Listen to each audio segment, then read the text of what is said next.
یعنی اللہ رب العزت اس رات اتنے لوگوں کی بخشش فرماتے ہیں، الا لمشرک او مشاہد، ہاں مشرک کی بخشش نہیں فرماتے، مشاہد یعنی کینہ رکھنے والے کی بخشش نہیں فرماتے، اسی طریقے سے والدین کے نافرمان کی بخشش نہیں فرماتے، قتل کرنے والے کی بخشش نہیں فرماتے، شراب پینے والے کی بخشش نہیں فرماتے۔ یہ چند ایک لوگ ایسے ہیں کہ اس رات کے اندر بھی بخشے نہیں جاتے، اللہ تعالیٰ ان کو معاف نہیں فرماتے اس مبارک ترین رات کے اندر۔ تو خاص طور پر ان گناہوں سے بچا جائے۔ الحمدللہ ایسے تو کوئی گناہ نہیں ہوتے، لیکن عام طور پر جو کینے کا گناہ ہے یہ بڑی عمومی مرض ہے جو کہ پایا جاتا ہے، والدین کی نافرمانی کا گناہ ہے، ایک عمومی مرض ہے جو پایا جاتا ہے۔ کینہ یہ ہوتا ہے کہ دوسرے کے بارے میں دل کے اندر نفرت کے جذبات اس طریقے سے ہوں کہ جیسے ہی موقع ملے ویسے ہی اس کو نقصان پہنچائے گا، یہ ارادہ ہو اور یہ نیت ہو کہ جیسے ہی موقع ملے گا میں ویسے ہی اس کو نقصان پہنچاؤں گا، اور اس کو نقصان پہنچانے کا کوئی موقع ہاتھ سے نہ جانے دے اور اس کو نقصان پہنچانے کے موقع بنائے، اس کو کہتے ہیں کینہ۔ چنانچہ ہمارے معاشرے میں چھوٹا نقصان یا بڑا نقصان اس کو پہنچانے کی کوشش کی جاتی ہے۔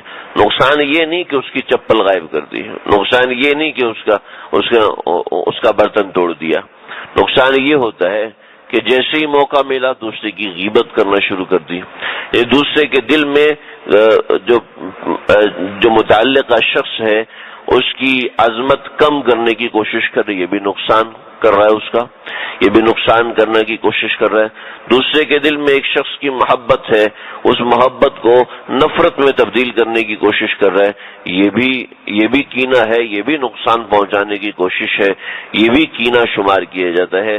ہمارے گھروں میں، ہمارے محلوں میں، ہمارے آج کل کی بیٹھکوں میں یہ چیز بہت عام ہوتی ہے کہ کسی کے بارے میں کامنٹس پاس کیے جا رہے ہوتے ہیں اس کی موجودگی اور غیر موجودگی کے اندر، یعنی اس کو اور اس کے بارے میں منفی قسم کے کامنٹس دیے جا رہے ہوتے ہیں جس سے اس کی شخصیت کو نقصان پہنچتا ہے، خاص طور پر ہمارے گھروں میں، ہماری عورتوں میں، اور پھر دوسرے نمبر پر بلکہ یہ کہوں کہ پہلے نمبر پر بھی یہ ہو سکتا ہے کہ ہمارے سیاست کے اندر یہی ہوتا ہے کہ دوسرے کو نقصان پہنچانے کی کوشش کی جاتی ہے، ایک پارٹی والا دوسری پارٹی والے کو نقصان پہنچانے کی کوشش کرتا ہے۔ تو یہ ایسے لوگوں کی اس رات میں بخشش نہیں ہوتی۔ نبی کریم صلی اللہ علیہ وسلم کے ایک صحابی ہیں، آپ صلی اللہ علیہ وسلم نے فرمایا دیکھو ابھی ہماری مجلس میں ایک صحابی آئے گا، وہ جنتی ہے، جس نے دنیا میں جنتی دیکھنا ہو اس کو دیکھ لینا۔ چنانچہ صحابی رسول صلی اللہ علیہ وسلم مسجد میں داخل ہوئے، تازہ وضو کیا ہوا تھا اور داڑھی سے پانی کے قطرے ٹپک رہے تھے۔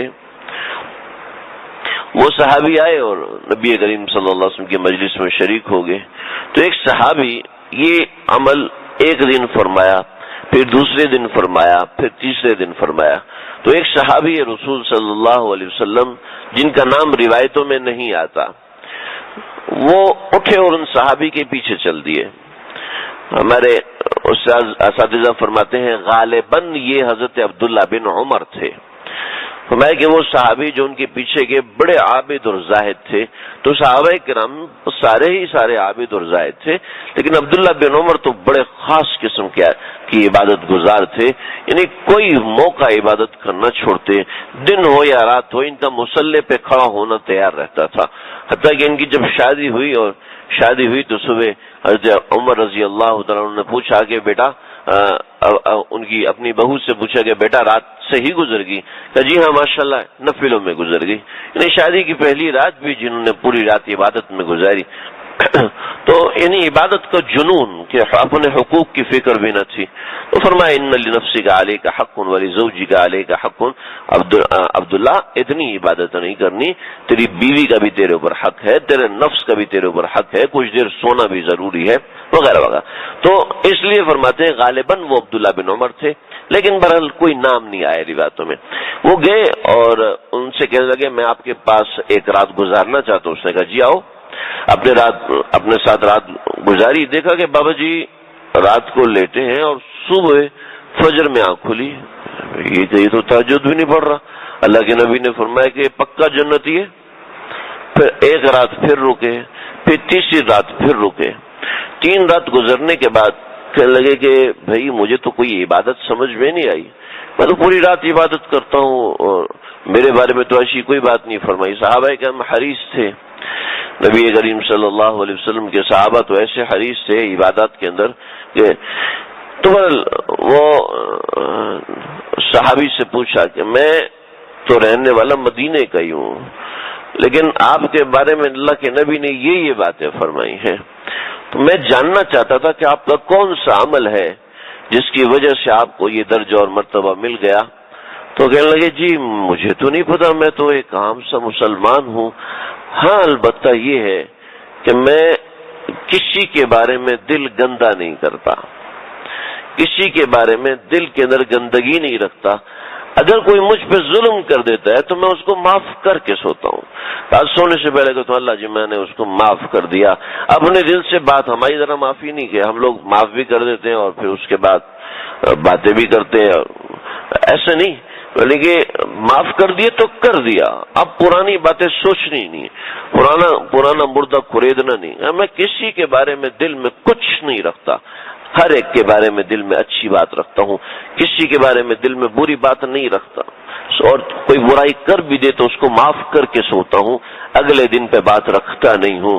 کہاں امید ہے یہی بات ایسی ہے کہ مومنوں سے دل صاف رکھتا ہے تو اللہ تعالیٰ ایسے بندے کو معاف فرما دیتے ہیں, ایسے بندے کا جنتی ہونے کا فیصلہ فرما دیتے ہیں. اور جو دل گندا رکھتا ہے وہ دل گندا ہوتے ہوتے غصے میں تبدیل ہوتا ہے, اور غصہ آخر بغض میں تبدیل یعنی نفرت میں تبدیل ہوتا ہے, اور پھر بغض جو ہے وہ کینے میں تبدیل ہوتا ہے.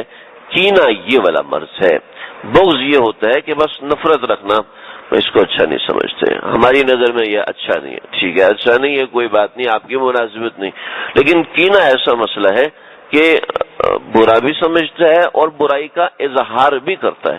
برائی ہو اپنی حد تک ہو اور اس کو معاف کر دے, مناسبت نہیں ہے, ہر دفعہ دل گندا ہو جاتا ہے, تب بھی اس کو چھوڑتا رہے.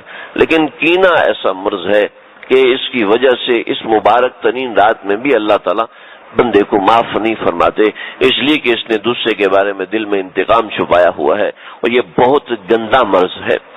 اللہ تعالیٰ حفاظت فرمائے. تو یہ رات کے اندر اللہ رب العزت ایسے شخص کی بخشش نہیں فرماتے, والدین کے نافرمان کی اللہ تعالیٰ بخشش نہیں فرماتے, اسی طریقے سے شراب پینے والے کی بخشش نہیں فرماتے.